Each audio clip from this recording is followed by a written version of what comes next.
So we saw them go, the fire trucks and the paramedics at the same time. It is interesting because when they released us, we were still talking about it. Just seeing the team gone, like so quick. And you're at the station and you hear the sirens and they're like, boom, boom, boom. And then they're just out. They're absolutely superheroes. Welcome back to the Family of One Child podcast.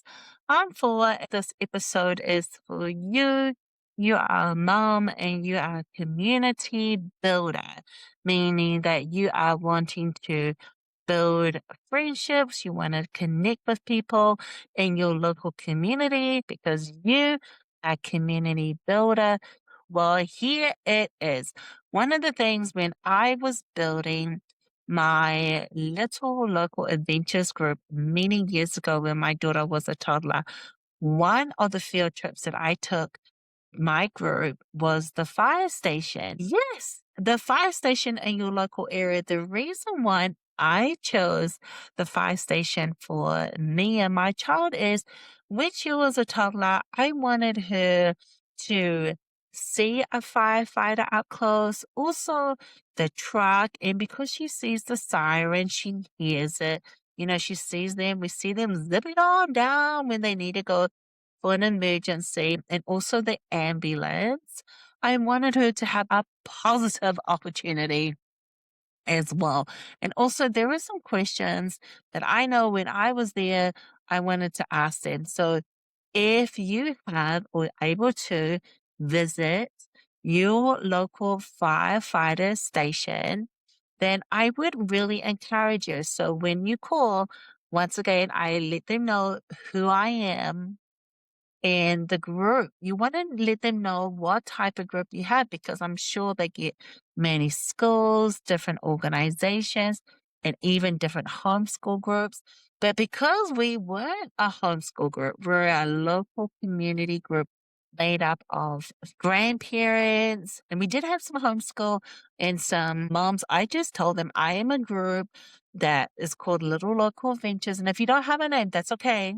Just let them know that I have a group of parents with children. These are our ages. The reason why they want to know their age is because it helps them to know who they are speaking to, what type of material they're going to give, what type of equipment they're going to show. And that way, when they're teaching your group, they have an idea of what to teach. And they're very good.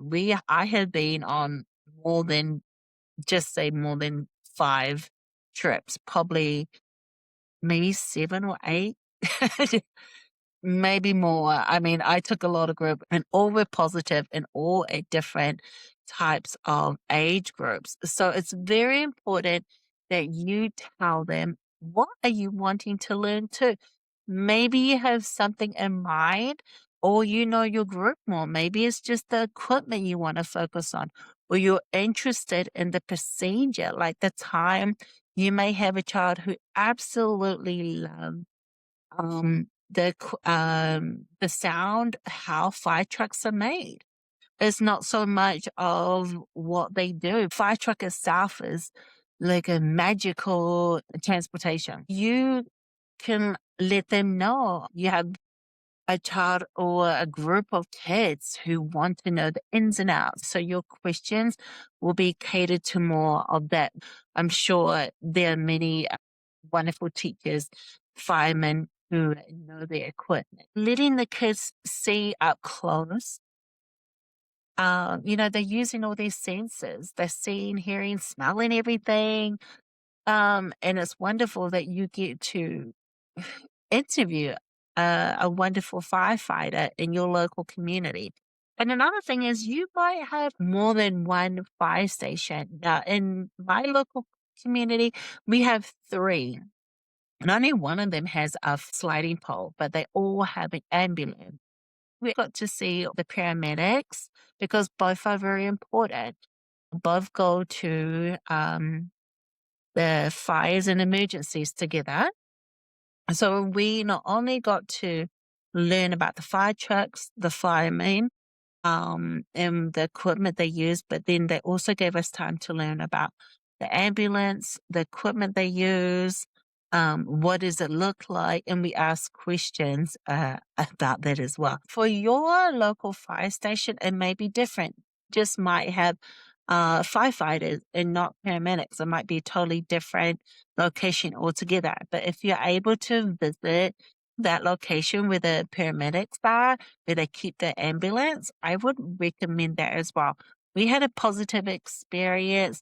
The kids, they got an opportunity to go in the ambulance and got to hear the paramedics talk what they do, and just to ask questions as well as parents, because you're both learning, you're exploring, you're getting to know the people in your local community that are awesome. So it's such a wonderful experience for all as well. So I would highly recommend that. But remember, once again, when you're booking these events, they're going to tell you because they told us that an emergency call may happen during the field trip. They told us when this happens, where to go. Like if we're in the station, they told us this is the door you need to go to. This is where everybody stays until we are released. And that way they know we are not getting in our cars and we're not taking off anywhere. We want to make sure the firemen and paramedics need to get out safely to help and be there for the people that they need to go and help. You need to make sure that you understand that procedure, and it's very important you follow them. Okay. You want to make sure that you're respectful of the time that you're there.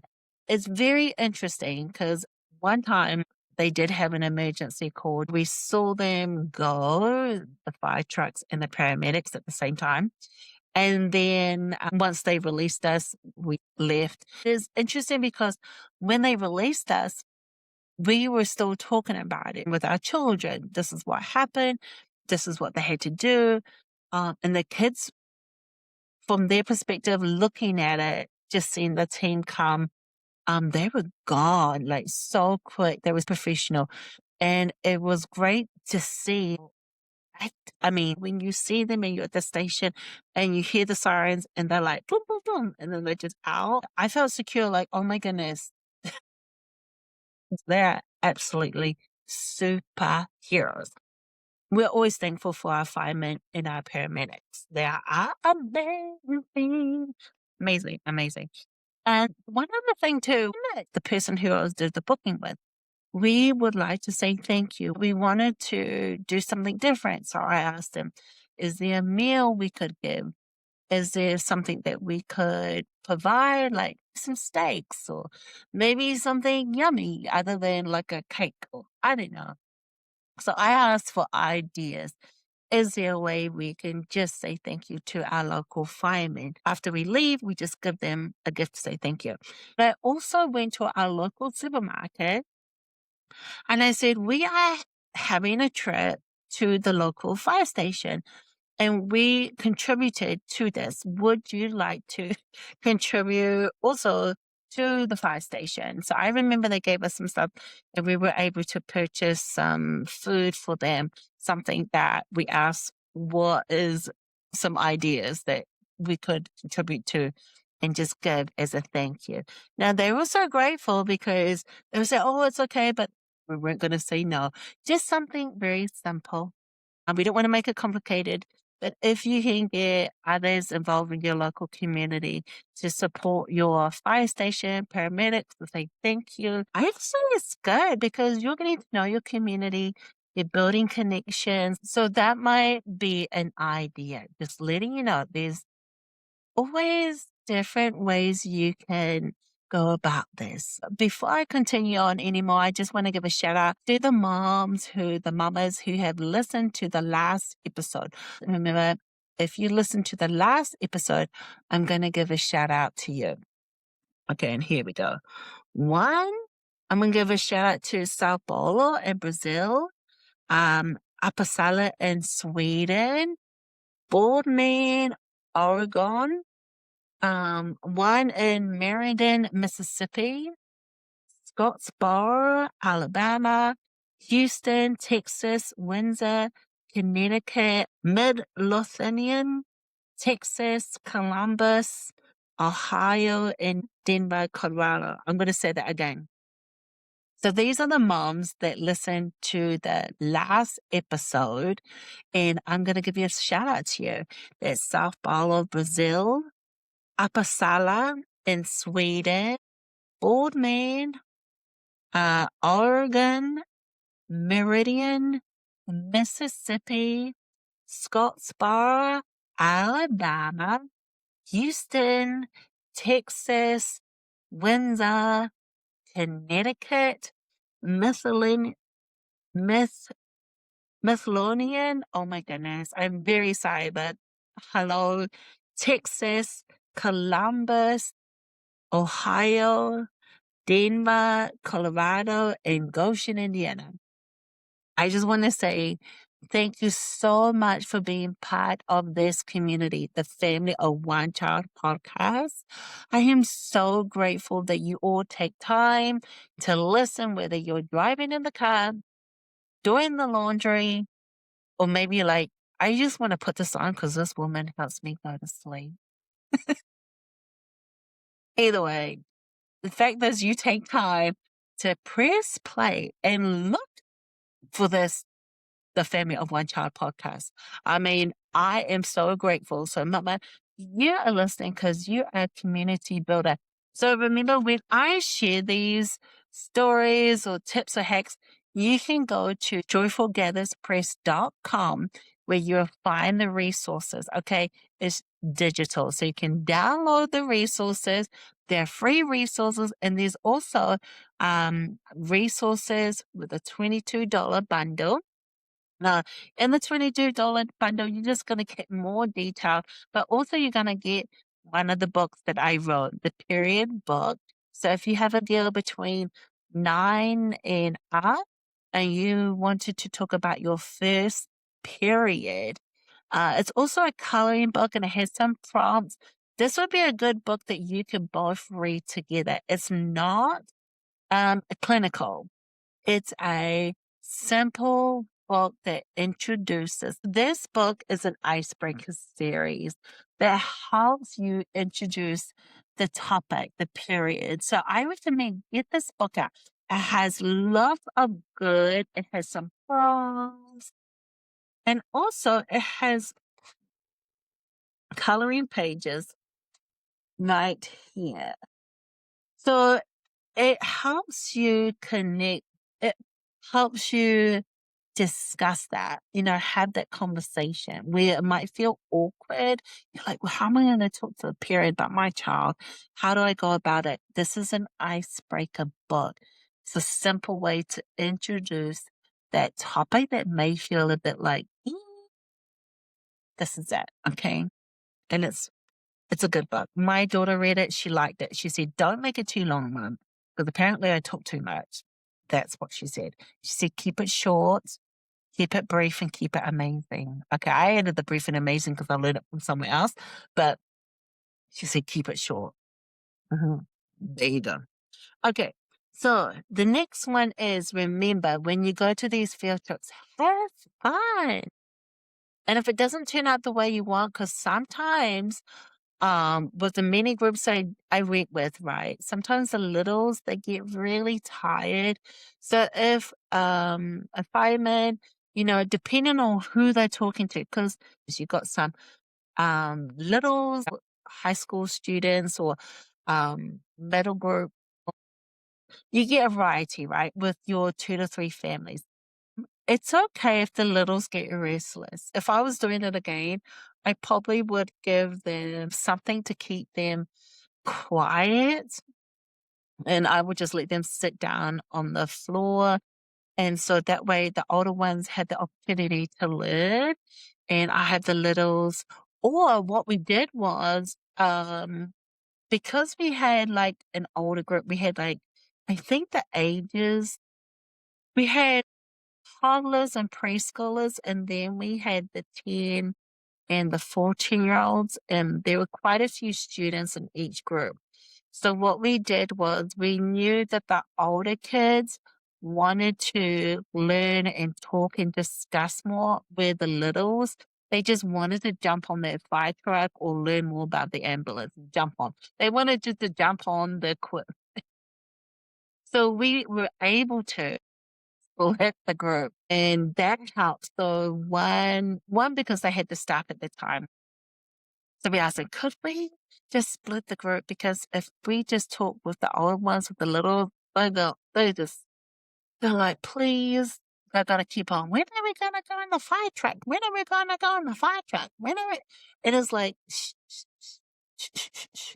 Now, no one is enjoying it when you're shifting the child, because now it's all about, so here you go. Well, we were able to split the group, and you want to see if that's an option. So the older ones can really focus, and they also get to learn and have a wonderful experience. And the littles get to go on the fire truck or on the ambulance, and they get to have a wonderful experience. Now, parents and your friends, they have multiple children. I always recommend you need to bring another adult, because if you're splitting the group, one parent needs to be with the littles and the other parent needs to be with the older children. Just saying. Now, the older ones may not need to be with the older children, but there may be like, you need to might bring another parent. So it just depends on the family. Okay. I found it they're very helpful. You don't want to ask another parent, oh, can you take my kid and my kid? Oh my goodness. It's because each parent, when they're there, remember, they're there because they want to learn what they taught. They want to experience and explore. And I did not want to take it away.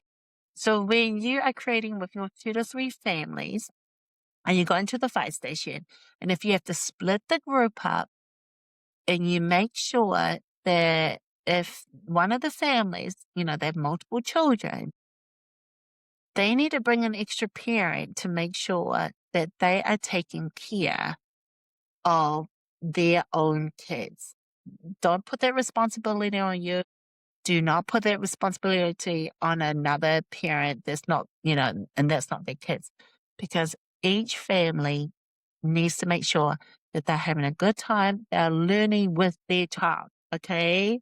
Now, that is a really good tip, and I want you to remember that. And I know you're listening to this, you're doing the best you can with the time that's given, with the resources you have. And so I want to make sure that you know that you are doing amazing. You're a wonderful mom to your child. You're a wonderful wife to your husband. Take time for yourself as you're building your community and you are visiting and learning about your local area and you're building connections. Once you get to know your community more and you be part of it and you participate in any way and you're building positive experiences, it's so much fun to be part of that community. And also you get to teach your child the community that they live in. And there's also, you get to talk more about what's in your community and why you have it in your community. So just letting you know, fire stations was just one of the features. And then here's the thing. When we went to go and visit the other 3 fire stations, it was interesting because parents didn't know about the other 2. They only knew about the main one, but the other 2 fire stations were new. And that's what I mean.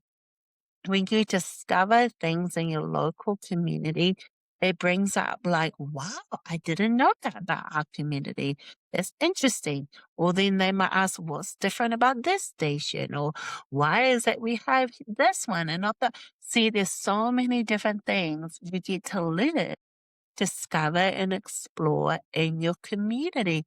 And then also you get to meet the people who are part of that. Once again, thank you for listening to the Family of One Child podcast. You're amazing community builder. I will see you in the next episode. Bye.